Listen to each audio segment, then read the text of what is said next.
Sekarang kita akan belajar tentang termokimia pada submateri penentuan perubahan entalpi reaksi atau delta HR. Ya.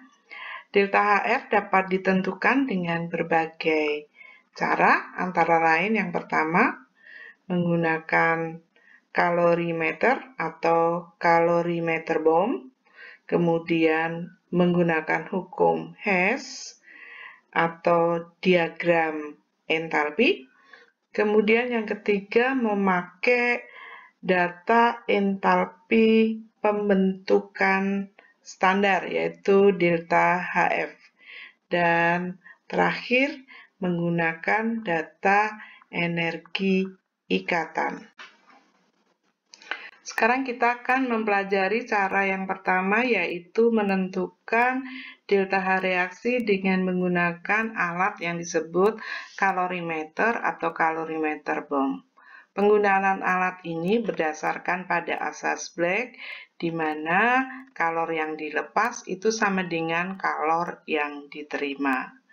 Kalor yang diterima atau yang dilepas oleh air atau larutan itu merupakan hasil kali dari massa dikalikan kalor jenis dan perubahan suhu. Sedangkan kalor dari alat, yaitu kalorimeter, itu sama dengan kapasitas kalor dari alat tersebut dikalikan dengan perubahan suhu yang terjadi.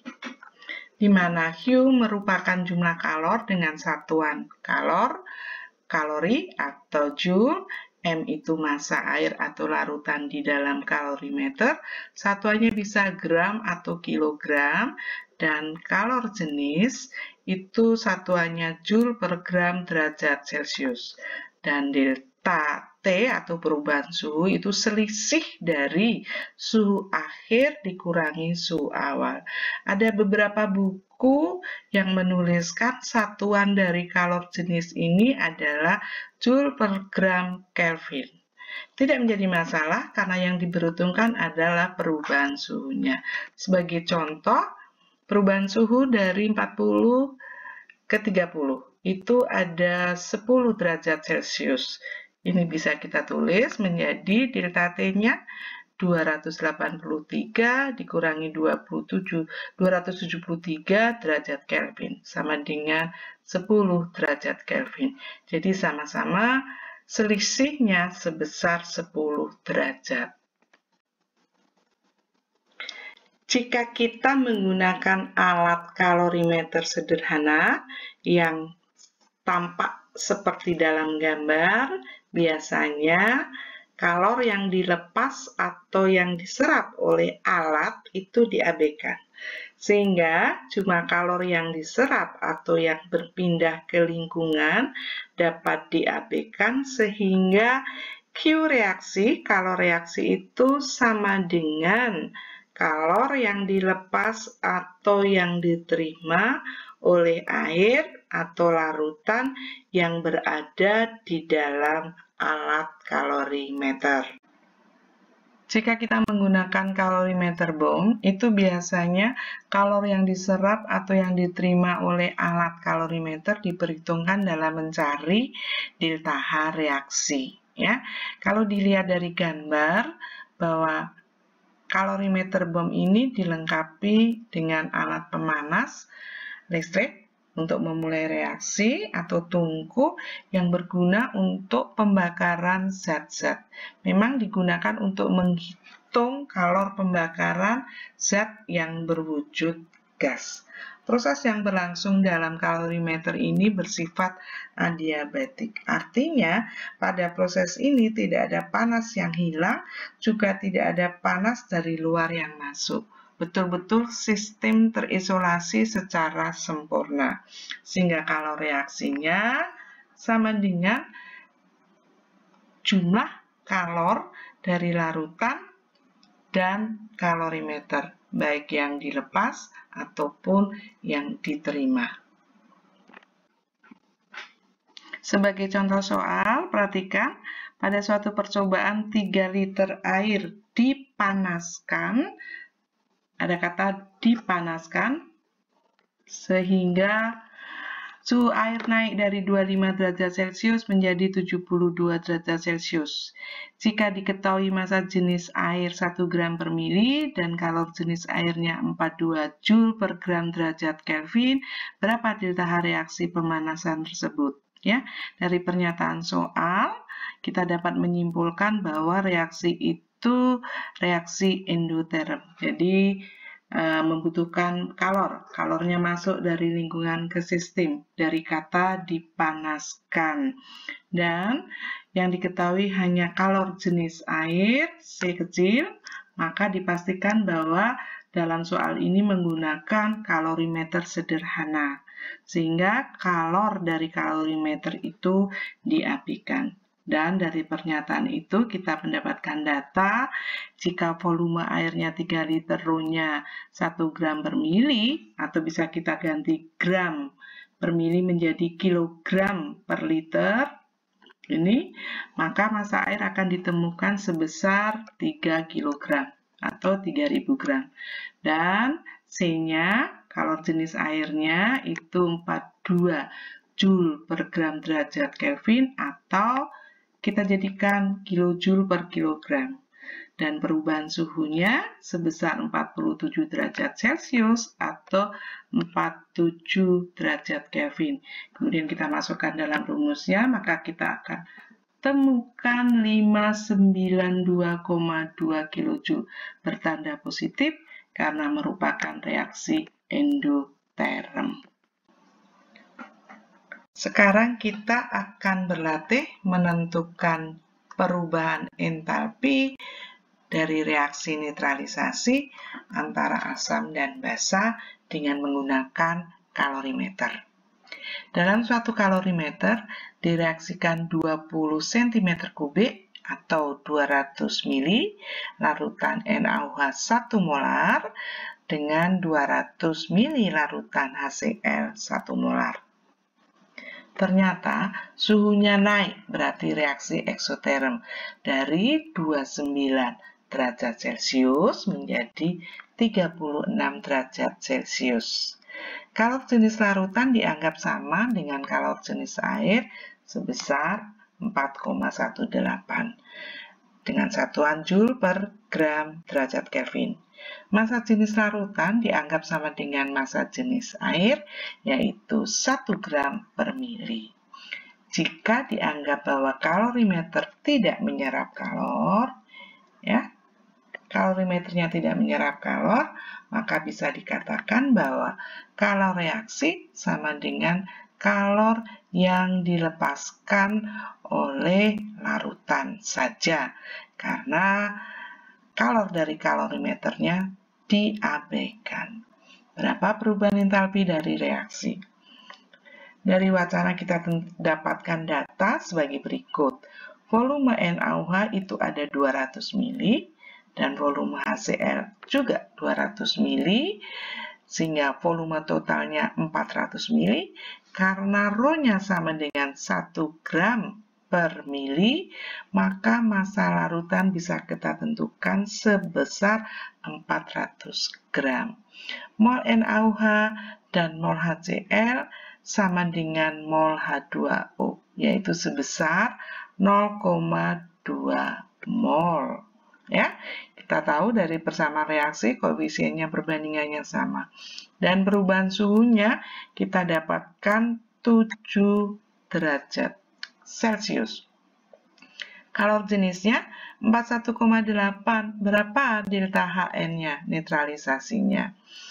Maka kita bisa menghitung, ya, 400, kita masukkan rumus saja, 400, kalikan 4,18 kalikan 7, maka akan dihasilkan min 11,7 kJ ini untuk 0,2 mol. Kalau untuk 1 mol sesuai dengan reaksi, maka akan didapatkan minus 58,52 kJ. Jawabannya adalah yang B.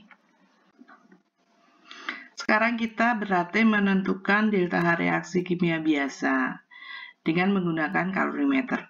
Ke dalam 50 ml larutan CuSO4 atau tembaga 2 sulfat 0,4 molar ditambahkan serbuk zinc sedikit berlebih, ternyata suhunya naik 20 derajat Celcius. Ya, berarti dia melepaskan kalor eksoterm.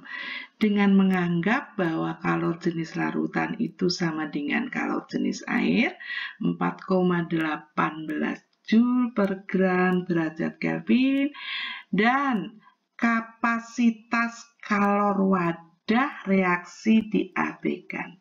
Sehingga Q reaksi sama dengan min Q larutan. Tentukanlah delta H reaksi, zinc direaksikan dengan CuSO4, membentuk zinc sulfat dan mengendapkan tembaga. Kita akan bahas dari wacana itu, kita dapatkan data, diketahui 50 ml CuSO4 0,4 molar itu sama dengan 0,02 mol M kali V. Rho-nya 1 gram per mili. Maka massa larutan sama dengan 50 gram. Ya. Delta T-nya perubahan suhunya 20 derajat Celcius. Bisa kita jadikan Kelvin atau 20 derajat Kelvin. Kalor jenis air 4,18. Karena kapasitas kalor wadah atau kilorimeter diabaikan, maka Q reaksi sama dengan min Q larutan. Ya, kita masukkan ke dalam rumusnya, akan kita dapatkan Q-nya sama dengan 20,9 kJ. Sehingga reaksi antara zinc dan CuSO4 itu melepas kalor sebesar 20,9 kJ. Sekarang kita akan belajar menghitung delta H reaksi suatu bahan bakar. Di sini ada air sebanyak 2 liter dipanaskan dengan menggunakan pembakaran gas LPG dari suhu 27 derajat Celcius menjadi 75 derajat Celcius. LPG dianggap mengandung propana C3H8 dengan massa rumusnya 44 dan terbakar sebanyak 44 gram propana. Seluruh energi yang dihasilkan dari pembakaran gas LPG digunakan untuk menaikkan suhu air. Energi yang dihasilkan dari pembakaran untuk menaikkan suhu air. Jadi, bisa dikatakan kalor reaksi sama dengan kalor yang diserap oleh air. Jika diketahui massa jenis air sama dengan 1 gram per mili dan kalor jenisnya sama dengan 4,2 Joule per gram derajat Celcius, berapa perubahan entalpi reaksi pembakaran LPG tersebut dalam satuan kilojoule per mol? Kita bisa tuliskan kalimat matematikanya sebagai berikut. 1 mol propana dibakar dengan oksigen akan menghasilkan 3 mol karbon dioksida dan 4 mol H2O. Akan melepaskan berapa, menghasilkan berapa kalor. Mari kita bahas. Di sini diketahui bahwa volume air sama dengan 2 liter, Rho-nya 1 gram per mili atau 1 kg per desimeter kubik, sehingga massanya bisa sama dengan 2 kg. dt-nya sama dengan 48 derajat Celcius dan kalor jenisnya 4,2 Joule per gram derajat Celcius atau bisa diganti dengan kilojoule per kilogram. Ya, massa C3H8 yang dipakai adalah 44 gram, itu setara dengan 1 mol. Tadi dikatakan bahwa seluruh pemanasan LPG dipakai untuk menaikkan suhu air dari 27 menjadi 75. Atau kalau reaksi yang dihasilkan dari pembakaran propana itu sama dengan kalor yang diserap oleh air. Sehingga kita masukkan saja ke rumusnya, MC delta T min 2 kali 4,2 kali 48 derajat Celcius. Maka akan dihasilkan sebesar 403,2 kJ. Jadi reaksi pembakaran 1 mol propana itu akan menghasilkan kalor sebesar 403,2 kJ. Reaksinya bersifat eksoterm. Dan yang terakhir, sekarang kita akan berlatih menghitung suhu setelah reaksi berhenti atau suhu akhir dengan menggunakan kalorimeter ya. Sepotong seng pada temperatur 20 derajat Celcius dengan massa 65,38 gram dimasukkan ke dalam 100 ml air yang mendidih, suhunya 100 derajat Celcius. Massa jenis air 1 gram per mili, kalor jenis seng 0,4 Joule per gram derajat Celcius, dan kalor jenis air itu sama dengan 4,2 Joule per gram derajat Celcius. Berapa sih suhu setelah reaksi berhenti yang dicapai oleh air dan seng? Dari wacana ini kita bisa menyimpulkan saat seng yang suhunya 20 derajat Celcius dimasukkan ke dalam air mendidih, maka suhu seng akan naik dan suhu air akan turun. Kita tahu bahwa seng adalah bahan yang bersifat konduktor. Maka ketika dimasukkan ke dalam air mendidih, kalor yang dihasilkan dari pendidihan air akan diserap seluruhnya oleh seng. Sehingga berlaku rumus kalor air yang dilepas sama dengan kalor seng yang diterima ya. Dengan masukkan rumus, massa air dikalikan kalor jenis dan perubahan suhu air itu sama dengan massa seng dikalikan kalor jenisnya dikalikan perubahan suhu dari seng tersebut. Secara logika, suhu akan turun dari air dan suhu seng akan naik sampai T akhir. Kalimat matematikanya ya, baru kita akan masukkan ke rumus mencari kalor ya.